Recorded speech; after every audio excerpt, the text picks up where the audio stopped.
So without further ado, please give a warm welcome to Miss Rachel Miner, Ruth.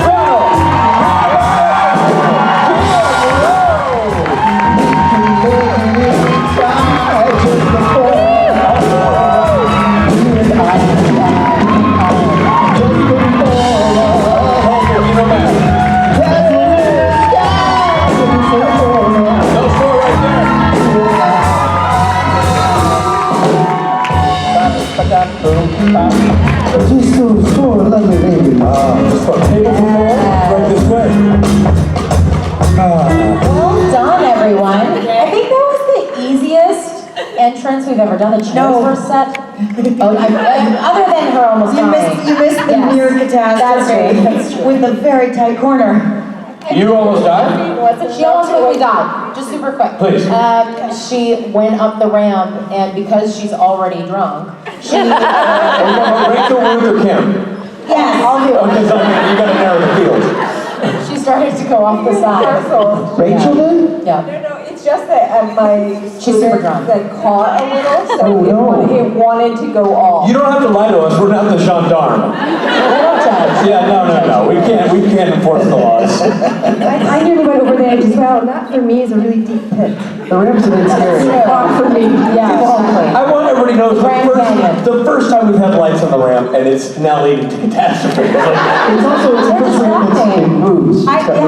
You know how we are with shiny things. Apparently, I did. Go towards them. Ladies and gentlemen, the ladies. Thank you, boys. Hello all. There's a lot of people here. Hi, is everybody awake? There's a nose in there. I may or may not have already had too much coffee, and this is full. So I'll make up for everything. Is this on? What? Yeah. Yeah, these microphones are quiet. Yeah. Does that mean we have to shout? Yeah.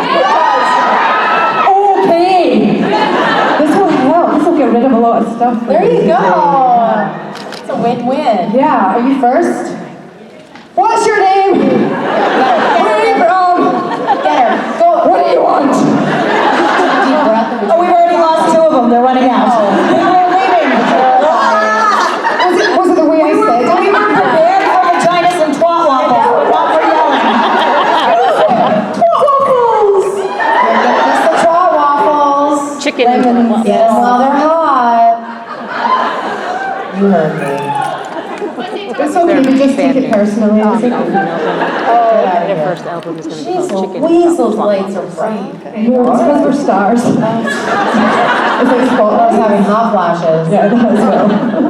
Okay, yes, hi, back to you. Listen to your question. Hi, my question's mainly for Donna, Sorry, answer to literally anything. Briana and Kim, but everybody can answer it. I was wondering, because Sam and Dean have jerk and bitch, what would Donna and Jody have? Probably the same. No, I'm just kidding. Who would be which? Exactly. I don't know, I never really thought about it. I call her like Jodio, right? And then I'm D-Train. And D-Train or just oh shit. Oh shit. Yeah. I take it. I call Rachel a goer. She's a goer. What's a gore? A goer. A goer. G-O-E-R. Have you seen her in the Saturday Night Specials with like her cleavage? I sure have. Exactly. I feel like now you're just doing that for me. Like you're flirting with me. Yeah, no, I commented once on how amazing her tits are, and now they're always out. And nobody is sad about that. No pressure for tonight. No, you're great. You're saving it for tonight. You just wait, y'all. Just wait. I can't wait. I hope you wear like the top version of those pants. Oh, we both, between the 2 of us, we have 1 pair of pants. Exactly. Between the 2 of you, you guys could make a lot of money on a Friday night. There's no judgment in that, man. You get it, ladies. You get it. One time I was dressed, because I tend to play risky characters, and I was dressed forgetting. Wait, risky or risque? I just had a flashback to seeing Rachel like crawl across the floor on her hands and knees in a shot, and then go on. Oh, I know what you're talking about.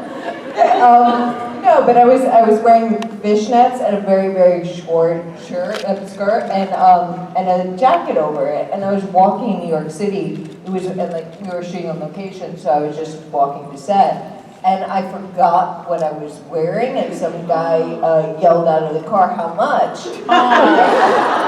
Being a New Yorker, I was like, "What the?" Going out, and then I looked down, and I was like, "Well, no, that's a valid question." So yeah, gore. Yeah, gore. Love that.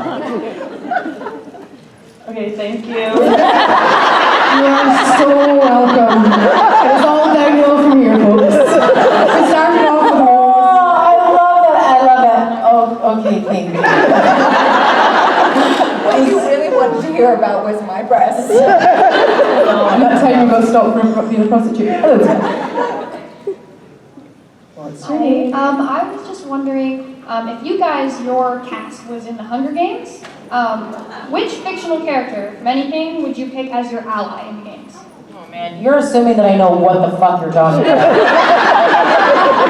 Listen, I saw the Hunger Games, but I can't remember what I ate for breakfast this morning.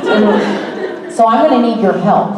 Okay, so wait, you said our cast was in the Hunger Games. So your whole cast of Supernatural is in the Hunger Games, and you can pick one fictional character to be like on your Say, I don't know, I just know I'm the one that dies first.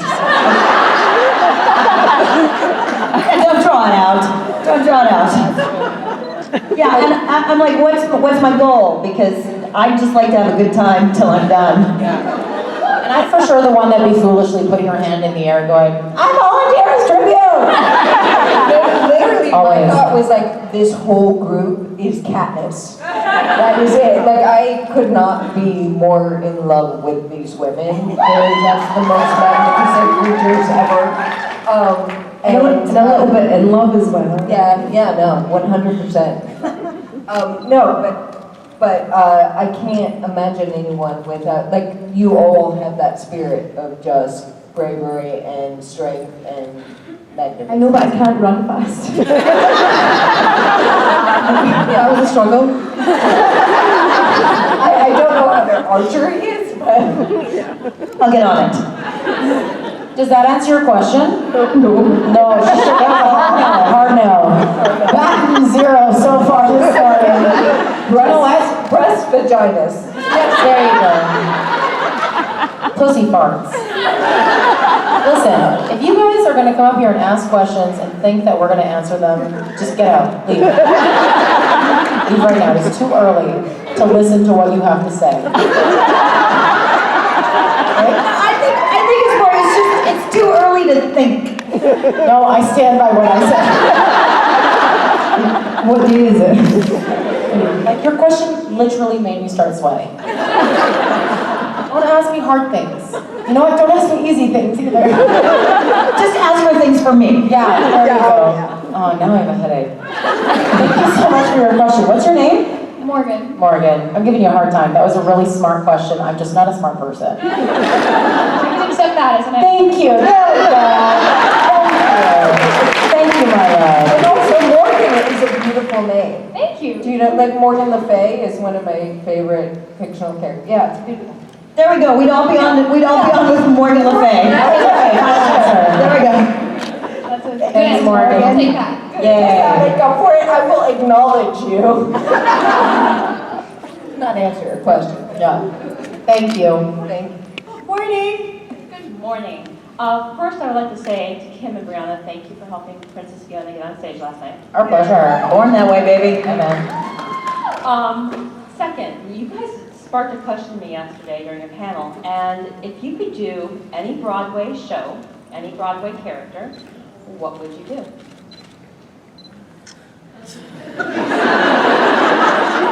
So tired right now. In Does she mean Chicago, performance or sexually? you know, there's all the sexy dancers. Then you've got the kind of I don't know, I don't think I can say that anymore, it's an offensive term. You know the mama who is not elegant and she's like, whatever happened, please, may I? That one.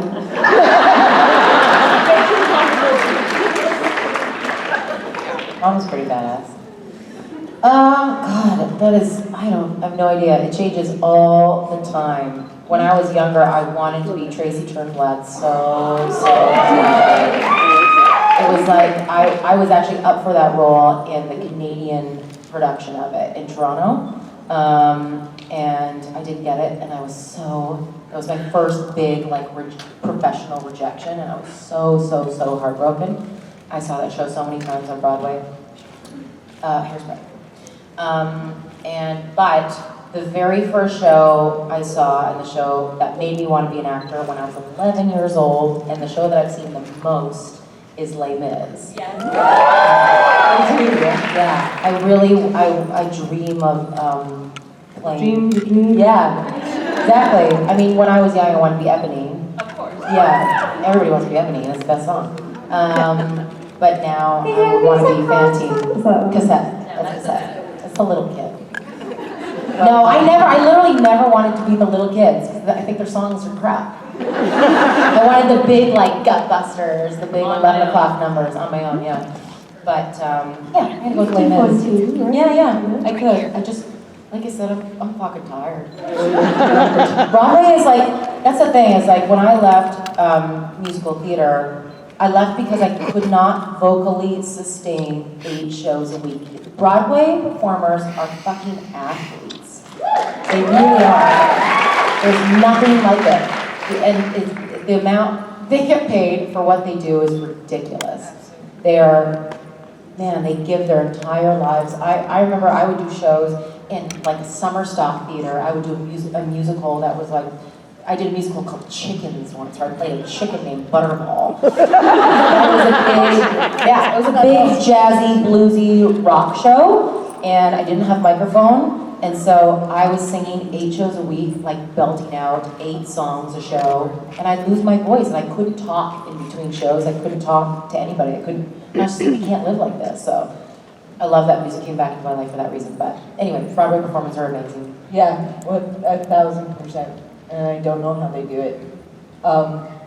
Showboat, there was a character, and I don't even remember her name, and she sang a song called Just My Bill.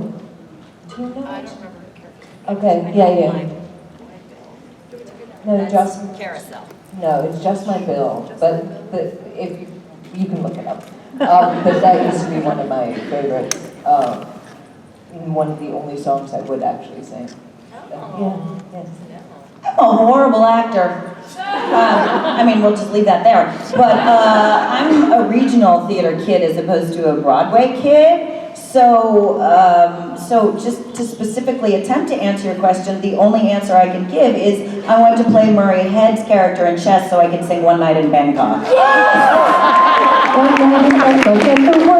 Chess is a Broadway show. That's what I'm saying. It was the only one I could think of that I'd actually like, and also ABBA. So yes. Yeah. I love Chess. Is there a song that's like someone else's story? Yeah, there's a duet with Barbara. I know him so well. Yeah, that's it. My friend, this guy I work with, I can say this now because I think it's long ago. He did the costume on Chess, on the original production of Chess. Wait, here or England? In England. Oh yeah, the good ones. Elaine No Page. offense, America. Do you know Elaine Page here? So she's 4'7", right? She's my height.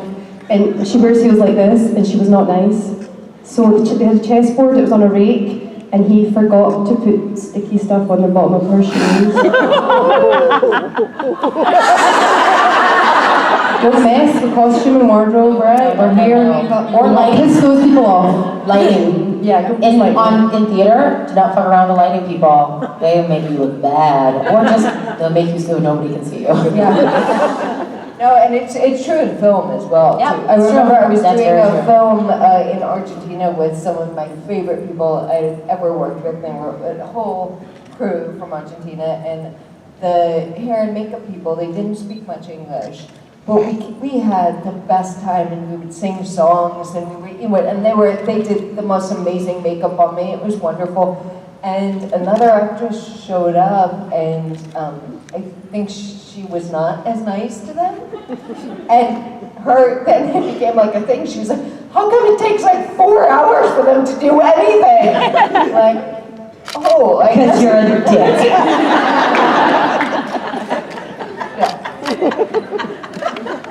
It's just kind of a truth. I realized at that moment, oh, it really makes a difference when you're friendly with people, yeah. Great question, thank you. I feel like we can keep answering that question for a long time. That's true, that's very true. Hi. Hi. Everyone can answer my question, but it's mostly for Kim, so Briana. So, who's your favorite, Zach or Cody?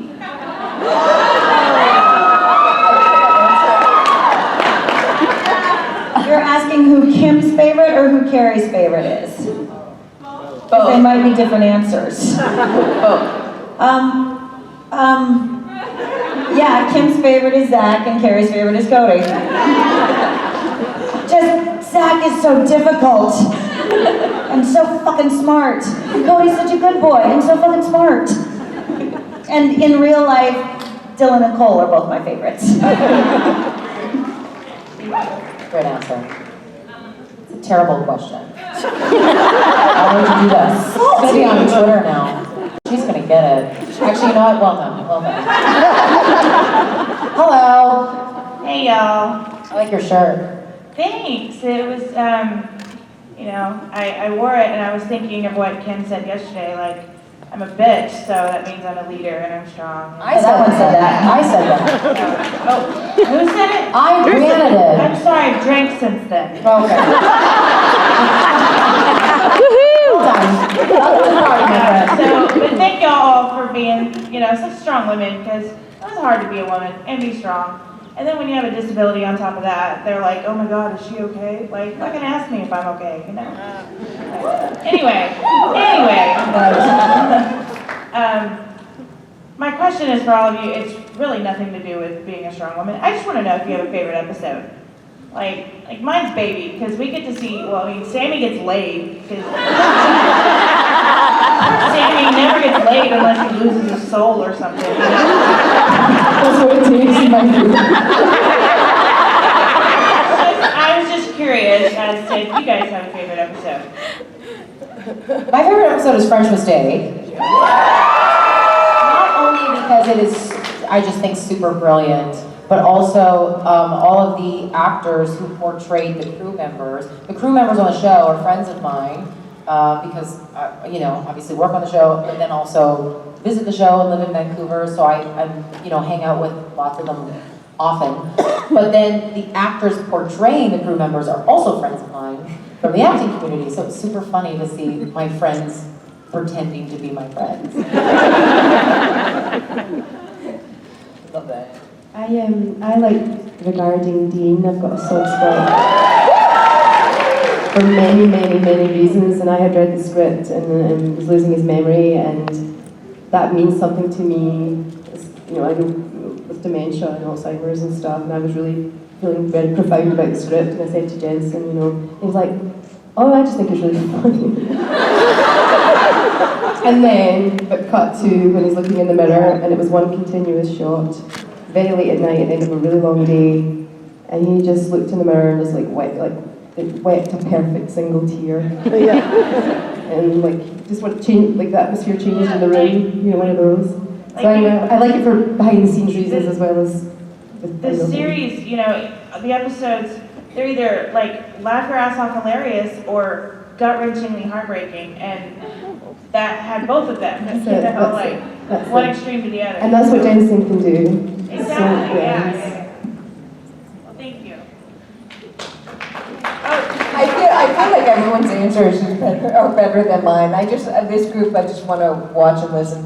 But a not very funny answer, but a truthful one, was the first episode that I felt like, oh, that's my favorite episode that I saw, was Don't Call Me Shirley. I love that episode. And it was, Robbie Thompson wrote it, and he's just a magnificent writer, and it was such interesting questions to be asking in a really funny way, but very profound. I love how that episode played like a two-hander play. Yeah. Yeah. I was asked to do the audio description of one episode, and I asked, could you send me a good example so I can copy how you do it? And they sent me that episode, so I watched, and then so if you get the chance, so I'm sure you've already all done it, watch it with the commentary, and it's really beautiful what Curtis and Rob say. It's gorgeous. It's lovely. Rob, it's beautiful. I love Baby, I love French Mistake. I'm very fond of the musical episode just because I liked watching it. I'm going to answer you as an egotistical actor. I liked watching it and seeing the intention of connecting with the audience as opposed to the assumption that the audience is watching. I like a direct message to the audience of we see you, we hear you, here's something back. I really liked that one. And fuck it, I like Wayward Sisters. 1,000 times yes. You're not egotistical if you know you're a badass. Thanks, baby. Great question. Hi. I was just wondering what your favorite book series are. In Style magazine. The Discworld novels. That's an impossible question. Yeah, that's asking Rachel which her favorite children are. Yeah, this is Sophie's choice question for Rachel. Growing up, I loved The Lion, the Witch and the Wardrobe and all those. And one of my proudest moments was I got to be Mrs. Beaver. A really big fat beaver costume. Those were my favourites growing up. And Drina Dances at the Wells, probably not so well known, but a little ballerina. And then Jilly Cooper when I was like 12. I don't know who she is. She writes filthy novels for adults. Wow. I learned a lot about Back to facts of it. life when I was 12 from Polo. Oh, sorry. You said a British I status think that, joke. I'm not a huge reader, and when I do, I will mow down 4 books in a week, but they're almost always nonfiction books.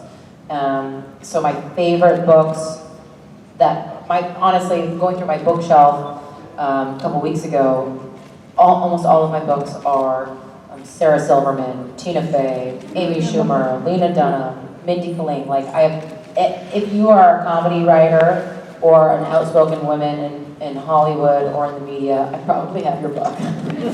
I just love hearing their points of view and their experiences. I like supporting them, so. Thank you. Thank you. Yeah, thank you. What's yours? Way too many to choose from. That's how I feel. I do remember like one of the most profound moments for me in my late teens, like the late teens, was reading What Mists of Avalon. You guys ever I know that's like a strange one, but I don't know, something about that. Like I think the strength of the female characters, all of that, it just really spoke to me. And I read that whole series. So yeah, I like that one. I also did read a lot of Jackie Collins. And I swear to God, I don't know if I would be in Hollywood if I hadn't. I'm not being funny. She wrote a book a year. She used to write 2 pages every day, and so she wrote a book a year, even in the last 6 years of her life when she was dying. Amazing. Sorry. Yeah, it's okay. No, it's good.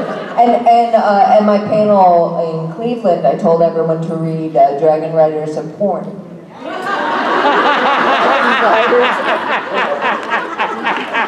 How did I miss that? Thank you so much for your question. Thank you. It's one of those questions. I like his dark materials as well. Yes, oh, absolutely. And I feel like I'm going to say something that's going to make everyone shun me. Oh, do it. Then you'll be sitting right next to me, won't you? I haven't read Harry Potter. Neither have I. Come on. Yes, I haven't read any. I've read nothing. Literally, I just don't read fiction. I just don't. Feel better, thanks. Yeah, I mean, don't feel bad. I'll read them to you. My husband has all of them. My husband probably is recite like it. all the J.R.R. Tolkien, all the Harry Potters, all the Game of Thrones. He literally is like such a fantasy freak. So when we watch Game of Thrones, I'll pause and go, okay, who the fuck is this again? Because I love Game of Thrones, but all the men look the same. They do. It's hard. Ugh, man. It's going fine. Hello. Hi. My question is for Ruth. You have literally the most awesome wardrobe on like the whole show. My personal favorite was the velvet pants from last season, and I was wondering what your favorite was. Holy shamoli. There's, you know, the pity, the real pity is the 20 other costumes that I try on that you don't get to see. And I'm like, Do they ever let you keep anything? I do not have a single solitary item from 30 episodes. I have nothing. They just won't let you. No, because I'm put everything back. The boys, I think, help themselves to plaid shirts, right? A new shirt, or I think I got one pair of black tights that I took home. Yeah, I keep all the underwear they give me. What are you gonna use this on another actor? That's disgusting. Give it to me. The Christmas, when we did the Christmas one, I had these shoes on that are, what's the underwear shop? I'm looking at you. The underwear shop. I see. No, the fancy one. Diane? La Perla? No, the fancier one. Asian Provocateur! Oh, wow. We had these Asian Provocateur slippers with a little pink fluff here. You couldn't even see them. Worth $800. And they were somewhere in a box in storage in Warner Brothers. You should have just worn them as underwear and then taken them home. Tried, but it's Like, you know what it is? I've heard if you lick things, they're yours. I'm taking home. No, again, so many things I'm going to lick on this day. Starting with Jared and Jensen's paycheck. I knew that was going there. Well, now we've covered all the bases. Thank you. Sorry. Hello. Oh, right. Oh, hi. So I was just wondering, having worked with as many directors as you have, what is something that a director has done to help you when you were having a hard time getting there in a scene? Oh, I have an answer to this. I was doing, and this is an episode of Supernatural, a lot of times when you're not the star of a show, your job is just to relay information. And so I have well-honed instincts for when I don't know what I'm doing, I just say it really fast so that I get done with it and we can move on to the next part of the scene when I might know what I'm doing. And I had a director, or I had a specific line where I was going da-da-da-da-da-da, and very quietly the director pulled me aside after rehearsal and went, "What are you doing with this line right here?" And I said, "I'm saying it really fast because I don't know what I'm doing." And he said, "That's exactly what it looks like." So let me remind you, and he didn't tell me how to say the line, he reminded me of things in the character's past that actually informed what I was saying. And then I suddenly knew what I was doing. And that director was Jensen Ackles.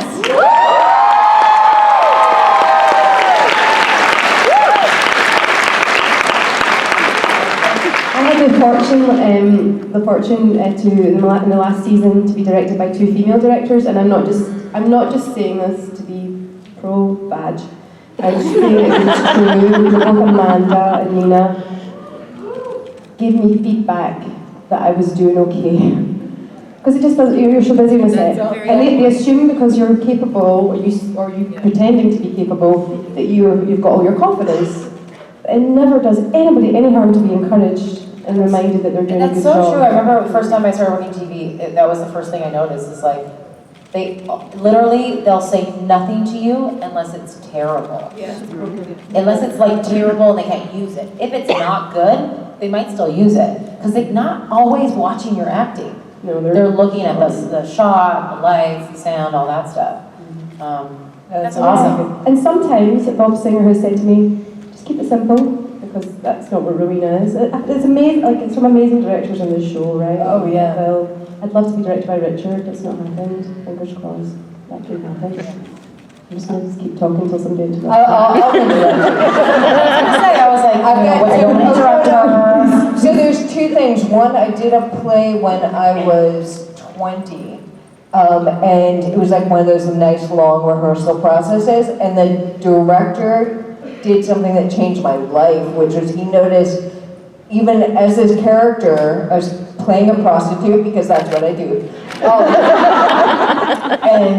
And she had a very hard life, and she was very serious and very raw. And yet, whenever I would say certain really emotionally profound things, I would giggle at the end. And he kept noticing this, and he said, you can't handle your own emotion. Like, this is you. You need to be able to say something hard or harsh and go with it and not equivocate and not apologize. And I took that home, and it took me a while, and I had to cry and vent and find that within myself, but I've taken it with me my whole life, and it's enabled me to actually speak truth and confront things that I used to avoid by laughter. And so that was a really, really good one. The other most fun director gift that I got was I was doing an awesome scene where I was playing a murderer, another thing that I do. And I was someone kind of like, it was a honey trap situation. I would lure men into scenarios where they tried to rape me, and I would kill them. And so, as you do. So I was doing that. It was an awesome, really fun scene, and we did the first take, and he came over and he was just like, so we got it. Do you want to keep playing? And I said, sure. And so we did every take from then on with totally different directions. Like the pendulum would swing 100%. So like this time he'd be like, now do it some really extreme, like laughing the whole time. Now do it like really, totally sexual. Now do it this way. And so what he was able to do is with all those extremes, he could then work editing magic and take all those moments and make it a really coherent story. And that was the most fun I've ever had as an actor. So yeah, that's good directing is amazing. Thank you. Thank you. Hello. Hello. My name is Sarah. My question is, I've asked Rachel this before, but it was, what are your traveling tunes? What music do you listen to if you were to road trip or if you're just flying back and forth anywhere? Last time, Rachel, your answer was whatever was stuck in your head, and that was Africa by Toto. I have lots of playlists that oh yeah, Kim, that's all you. I go on Spotify a lot, and I'll just put it on shuffle, and then I'll go, oh, I like this song. And then that introduces me to new bands and musicians and stuff. So I have a lot of, just lots of different stuff, but they're usually playlists. I've really been listening to a lot of Lake Street Dive lately. You guys know who that is? Look it up. God damn it. It's like they do a lot of covers, but they also do, they got really famous a couple years ago for doing this kind of amazing cover of Jackson 5 song, They're on a Sidewalk. You guys remember that? Okay. I love people who can really reach those raw emotions. Yeah. You can do that with your voice. It's just incredible. It's magnificent. So I love listening to you. Bishop Briggs, I love that we both fell for her. And then also, I like her now too because of you. Yeah. Bishop Briggs is probably one of my favorite singers. Have you heard Amy Shark? I just stumbled onto her got recently. introduced to Amy Shark. Me too. It's so funny. Okay. Yeah. Yeah, so I've been listening to her. So, but again, it's just like I love those people that reach those emotional places. Yeah, Dorothy, really big into Dorothy right now too. Florence and the Machine, Haim. Like the ladies. I live in Los Angeles, and for a long time, I grew up in Portland, Oregon. And so Northwest, motherfuckers! Coffee and beer. And so I would make that drive, and so I don't have a playlist to answer you. But there's one song I vividly remember was my driving song, and none of you will know it, but I'll share this anyway. It was Rammstein's cover of Stripped by Depeche Mode. It was just, come with me into the trees. And when the guitar hits, and I got a speeding ticket. It's just one of those songs that you're like, Fuck you! So yeah, I don't recommend it unless you have someplace you need to be really, really fast and don't mind leaving carnage behind you on the freeway. Rammstein's strict. I am so boring. I get one song that I like. Like, it's usually some kind of love rock ballad. And I just play the same song over and over. And on my Alexa in the house, the only band that it knows when I say it, and I've just forgotten the name, Tabby knows this. My daughter has to program her Alexa. I know. It's the only thing I know. I say, Play Heat of the Moment. I hear them. Play Heat of the Moment. Yeah, they said Alexa, play Heat of the Moment. Oh, I see. I don't know what that is either. I'll tell you another one that's magic to me is I love putting things on shuffle, and for some reason I feel like it's the universe speaking to me through music, which is really embarrassing to admit, but I love like whatever that random thing is. I'm like, it will mean something to me, and so yeah. No, I just play the same one over and over till I cry. I have, and so now I'm picturing you and I, the next time we have to go on a road trip personally, and we make the compromise. So it's going to go from the host to you and me against the world. Balance. Throw a little vegetables with your cheeseburgers, right? Thank you. Thank you. Hi. Hi. My question is for Rachel. I find you a really inspirational person, and I'm currently in the diagnosis stage at the moment of an invisible illness. Don't look like something wrong with me. And I experience negative reactions at times and struggles with people's attitudes towards it, and they don't look like there's anything wrong with you. And I wondered if you've experienced this and how you dealt with it. Thank you so much for that. And I have so much love and strength I want to give you, so yes, there's that. But the other thing, the biggest learning lesson for me has been that people take cues off of you. And so a lot of the issue with illness and so forth is having to handle it yourself. And the more that you're able to process and make sense of it and own it, and own the way that you want to tell your story, the more people will take that. And so people might naturally not have the right reaction, but you can start guiding them toward the reaction that you want them to have. And part of that is it's a strategic issue, and the more you can deal with it in a matter-of-fact way, the more helpful that is to a lot of people. So they don't have to understand how much pain you're in. They don't have to understand the struggle you're going through. For practical purposes, if you need a friend whose shoulder you're leaning on, you can tell them that. But if you're working with a colleague, you can just say, can you grab that, because I'm not going to be able to lift it. And if you don't have to tell them more story than that. And that's what I've gotten better and better about. And so it's made life much easier because you don't run into that, because people reject.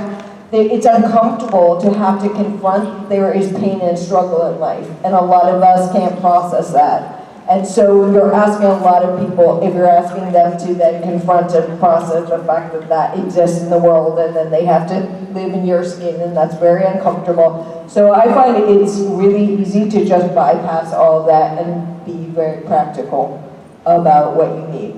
And don't let anyone deny you that.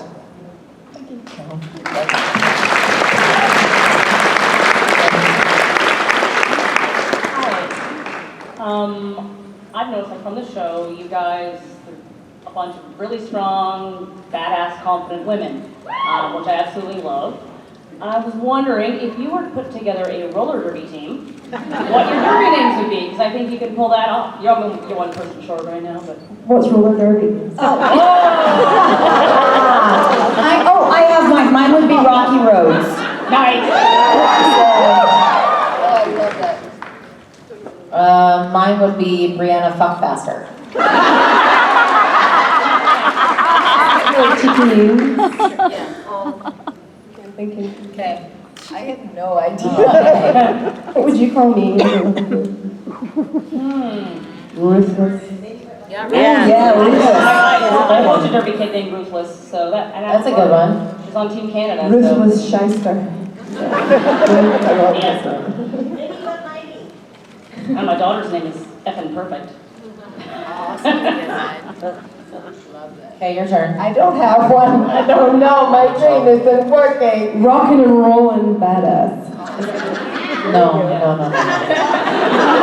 Epic fail. Too many epic fails this panel. I'm like, I will take it. Oh, major, minor. Major, minor. Major, minor. I will take love that. Boom. There we go. Awesome. Perfect. You did it, everyone. Sweet. And I think you guys should do that. All I talk about is how fucking tired I am. You think I'm gonna go strap on some skates and like bang myself up? No. So people skate about? They roller skate and they beat the shit out of each other. How do I not know about this? I literally don't know what the object of the game is, but I know that it's rough. Yeah, you're And trying that's to on roller get skates. scoring points. It's like football on skates, except instead of a ball, it's a person. And then you're trying to get the person through and stop their person, so you're hitting each other and trying to make the other one. Actually, Ruth would be, you actually would be very good at this because the person being swung is going between legs and is nimble and is, and is tossable. Jared once said something like that was, one hand. I feel like I could play the disability card. Like I'd just be running people's toes over and stuff. I'd be like, what? I love it. Okay, everybody, Ruth and Rachel need to be on your roller derby teams. I don't care if they want to do it, they're going to. We all need to win because of them. We practice on Saturdays. Oh, wow. Thank you. Thank you guys. Thank you. You literally do learn something new every day. Literally. Real quick, Briana, I would definitely recommend asking your fantasy freak husband about the Dresden Files novels, because you'd be a great Karen Murphy, badass law enforcement monster fighting. If they ever get that on screen again. I have no idea what you're talking about. I think you'd love it. Dresden Files. Dresden?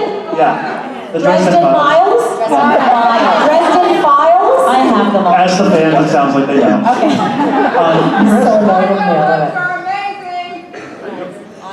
Audiobooks, okay, got it. I feel like a lot of people are asking music questions, but I gotta ask. If you're singing, I mean, especially Briana and Jody, but all four of you, if you're singing in karaoke, and not to please the crowd, not because you need to rock, because you've had a crap day, what song gets you? What is it that you would belt out? Or, forbidding that, a shower song, the thing you need to sing to feel better. Each morning I wake up, I die a little. I can't sing it, but if I could, I would. That was Queen, Seven to Love. I'm sure it was Somebody Love was unrecognizable. my karaoke song for so long. It's like one of my favorite karaoke songs. It's a good one. You can actually sing. Showers. I can yell it, that's for sure. Which is why I don't do it anymore. I sing in the shower a lot. I sing Skinny Love a lot in the shower. And You sang that so beautifully. I got to see in New York. thank you with Miss Emily Swallow. Yeah, right.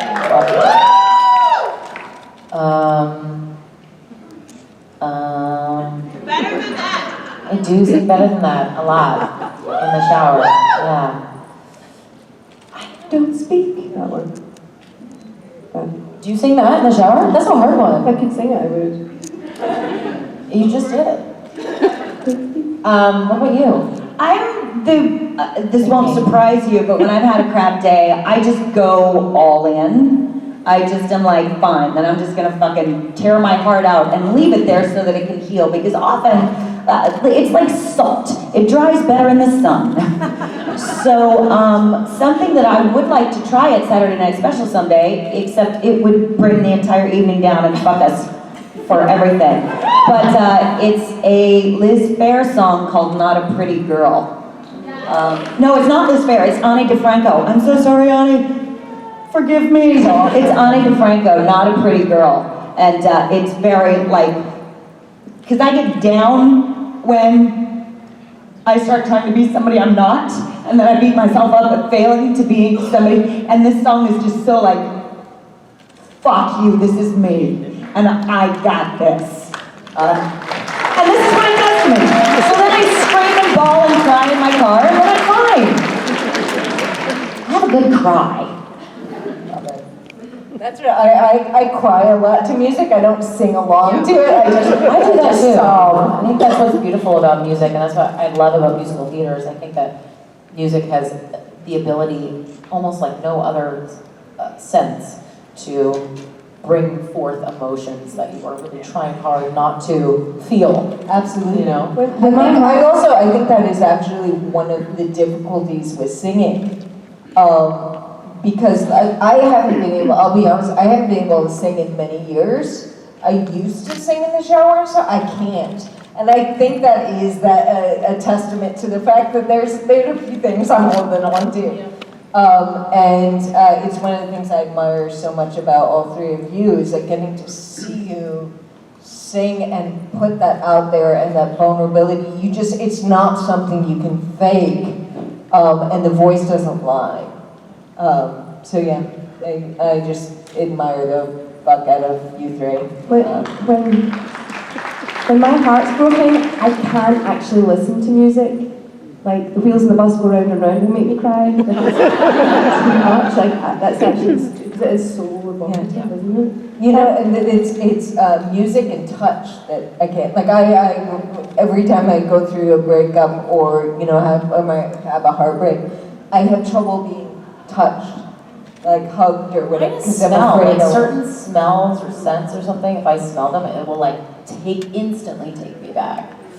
Like a perfume or a cologne or something. I just cry all the time. Yeah, I know. I actually cry so much that I think my eyes are getting permanently red, and I'm a little worried about Are you crying, Rachel? You're like, 5 minutes ago I was. I know. Thank you. Thank you. For reference, for the musical theater nerds above you, I do Midnight Radio from Hedwig and the Angry. Oh, I love that song. I used to sing that song in my car all the time. Hedwig and the Angry Inch. It's a good one. It's a good one. Hi. Hi. So first, I think that you guys are all awesome, and I would love to ask each and every one of you a question, but that would take too long and piss everybody off. So my question is for Kim and Briana. And I was wondering if you would consider doing a Kickstarter to make Wayward Sisters so that we could all throw money at you to make something we would love to see created. Because networks are stupid. Oh, where do I start with this question? Legally, that wouldn't work. We don't own those characters. We don't own the characters, we don't own the rights, and our contracts are all up. However, I will tell you that the concept, when Wayward Sisters didn't go, my initial response was, oh, I have to be smaller than a TV show. And Briana has helped me see, and hopefully you will be very soon seeing, that when Wayward Sisters didn't go, it means we can actually be bigger than a television show. And I mean, we, all of us.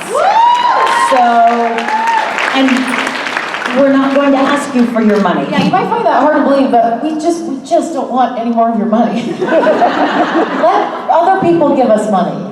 We are happy with your support and loyalty. And inspiration.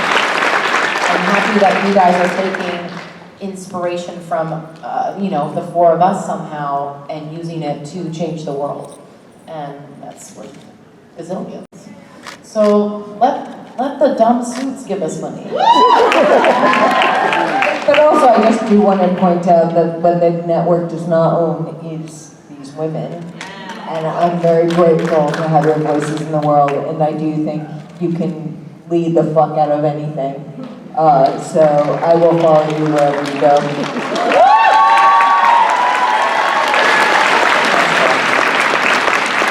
So thank you for your intention and your question, and we have plans. Thank you. Hi, so I've been having some serious writer's block, and I was wondering if I were to turn you guys into fictional characters and make a short story about you guys, what would your names be, what would your personalities be, and what would the story be? Have you not heard me talk about how fucking tired I am?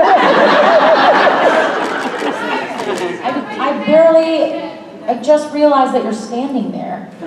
I don't remember what you just asked me. You're having trouble writing.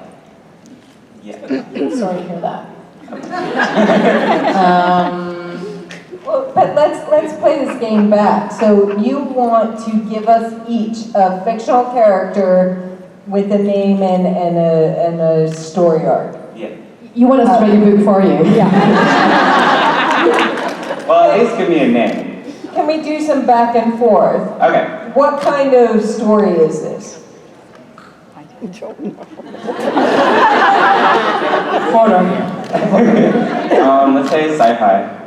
Sci-fi. And there are 4 strong female characters Yes. in this sci-fi. Yeah. Are we in a spaceship? Wait, let me clarify, sci-fi or fantasy? Because I'm already going to correct you. I'm your editor. This quadro is more suited for fantasy, I think.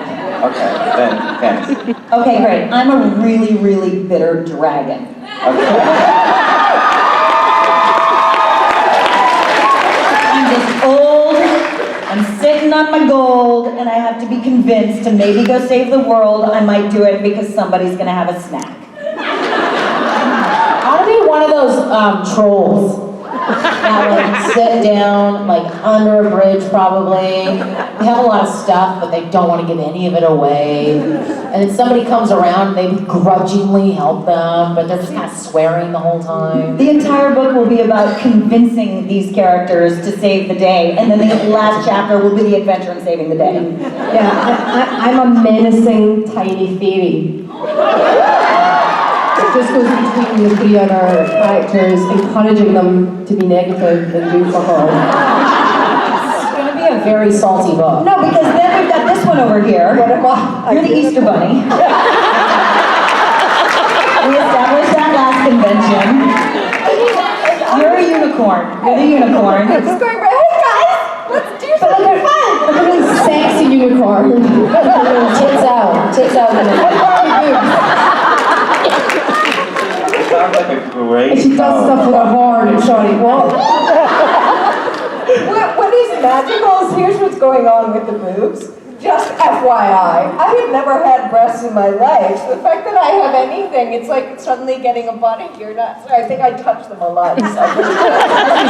You're touching them for me. I think my menacing little fairy sits on top of your horn. I think that's where she is. I love that. Oh, that's amazing. This book just became very interesting. Welcome. Yeah. Thank you. Okay.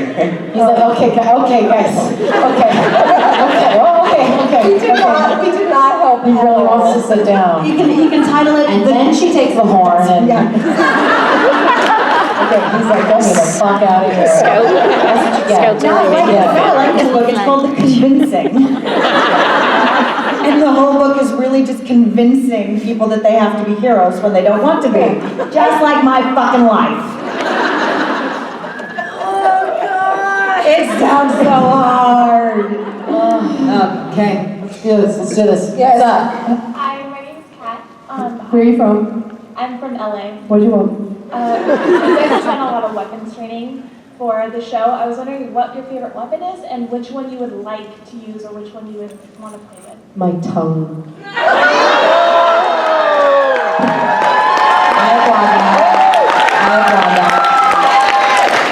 I support that. I would like to see more of that weapon used on Supernatural. Doesn't matter with what. I mean, I have my favorites, but... I mean, Donna has a shotgun. That's kind of her weapon of choice, and I really, really love using it. It's super fun. It's very, very satisfying.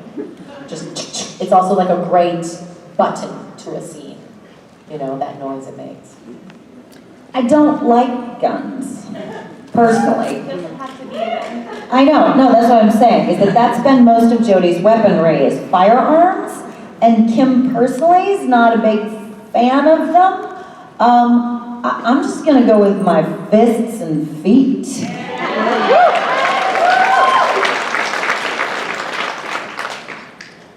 that make, I think, really, well, besides demon and angel knives and things, it was mostly your hands. Like, I love that moment where I get to just crush people with my hands. I was like, Misha's what? What? Is that how you call me?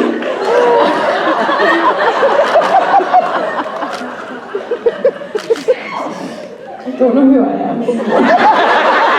That book is called The Gelding.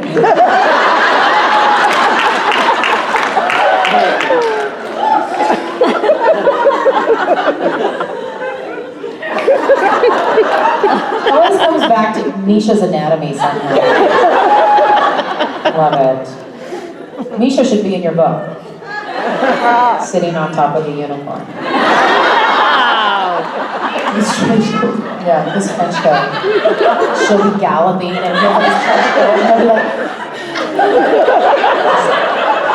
unicorn right up his butthole. Okay. It's a horror of plenty. It's ambidextrous. It goes both ways. Can't wait to see this fan art. I just can't. On a t-shirt. It'll be Stan's biggest seller. What was the question? I'm so picturing that. Yeah, we're sorry. We're just all sorry. Unicorn horn is my favorite weapon. Oh, great. Hi. Hi. So I was curious to know, when did you guys find out that acting was your passion, and how hard was it to get into the industry? Still working. Still really hard, yeah. It's kind of hard forever.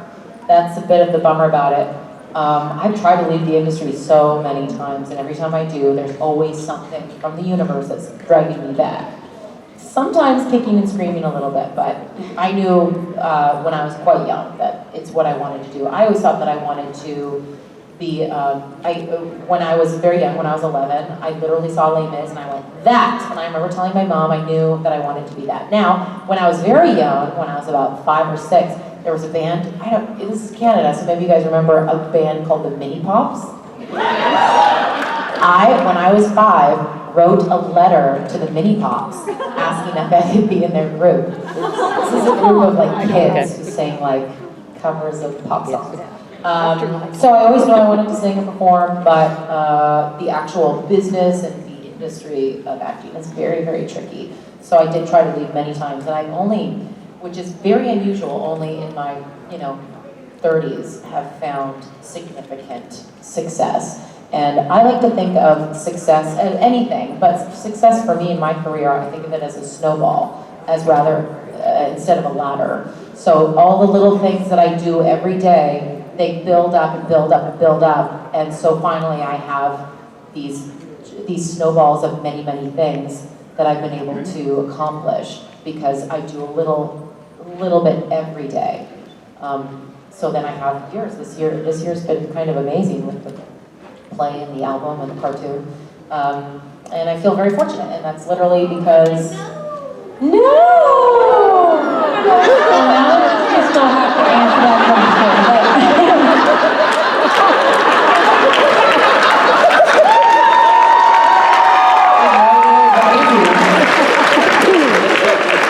What about you guys? No, I just wanted to throw in, I love everything you were saying. There is a really strange dichotomy to being an actor, which is, I think most of us fit in. We actually all made an agreement just to love on everybody. Wait.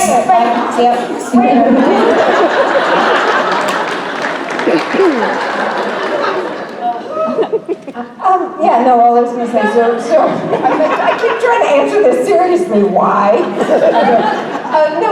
As an actor, we're drawn to like wanting to be other people and wanting to communicate to the world what it's like to be other people, and you're not part of that equation at all. Like to me, there's such freedom in that.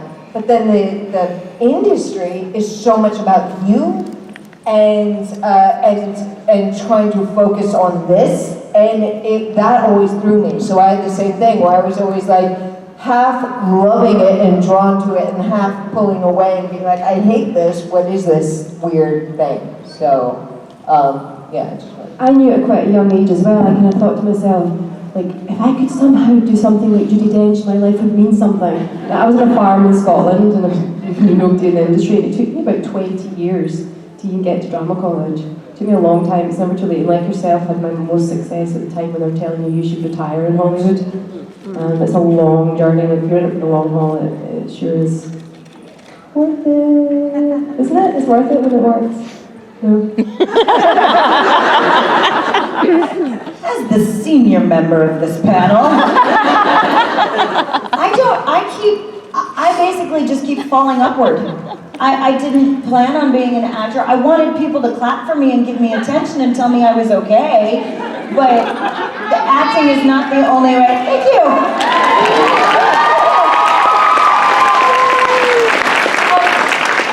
But acting is not, quite frankly, acting is the worst way to get that, really, because for every 1 time that you've got an audience saying, yeah, you're okay, you've got 11 times of somebody going, wrong.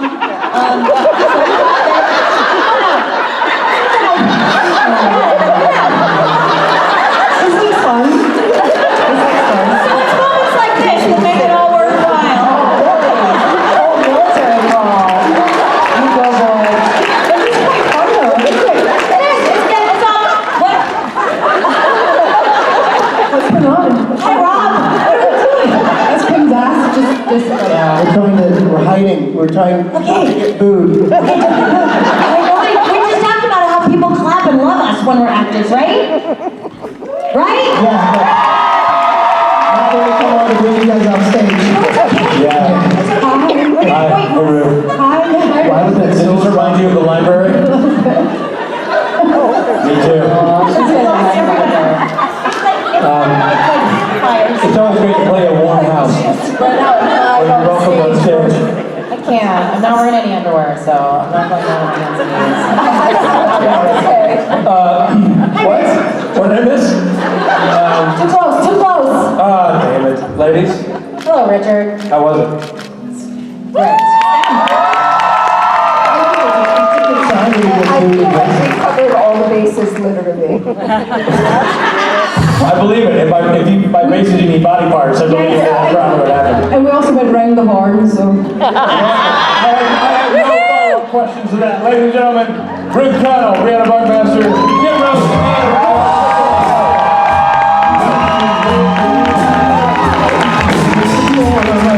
going around the horn.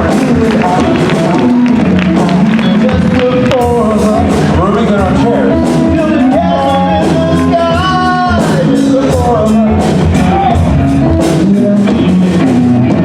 Just a sit-in.